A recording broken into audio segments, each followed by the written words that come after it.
अमरीकी वज़ीर ख़ारजा Antony Blinken ने इमरान खान पर हमले की मज़म्मत की है और कहा है कि तशद्दुद की सियासत में कोई जगह नहीं, तशद्दुद, हिरासानी और धमकियों से गुरेज किया जाए। उनका कहना था कि अमरीका जमहूरी और पुरअमन पाकिस्तान के लिए पुरअज़्म है। इस बारे में मज़ीद जानने के लिए हमने राब्ता किया है वाशिंगटन में जियो न्यूज़ के नुमाइंदे वाजिद अली सैयद से। वाजिद, इमरान खान पर हमले से मुतल्लिक़ अमरीकी वज़ीर ख़ारजा और वाइट हाउस की जानिब से मज़ीद क्या कहा गया है?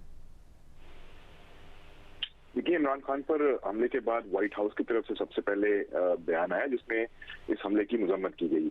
अब बाद में अमरीकी वज़ारत ख़ारजा की तरफ से यूं कहिए कि एक तफसीली बयान जारी किया गया जिसमें अमरीकी वज़ीर ख़ारजा ने खुद कहा कि टोनी ब्लिंकन ने न सिर्फ ये कि इस वाक़े की मजम्मत की बल्कि इमरान खान समेत जो दीगर लोग इसमें जख्मी हुए हैं उनकी सेहत की जल्द बहाली की ख्वाहिश का भी इजहार किया और जो एक शख्स जहाँ भाग हुआ उसके खानदान से भी ताज़ियत का इजहार किया।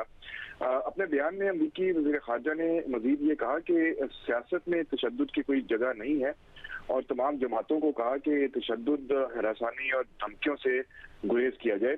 उन्होंने बयान के इख्तिताम पर ये कहा कि अमरीका जो है वो जमहूरी और पुरअमन पाकिस्तान के लिए पुरअज़्म है और ये कि पाकिस्तानी अवाम के साथ खड़ा है। जी, बहुत शुक्रिया वाजिद अली सैयद, आपने इस हवाले से आगाह किया।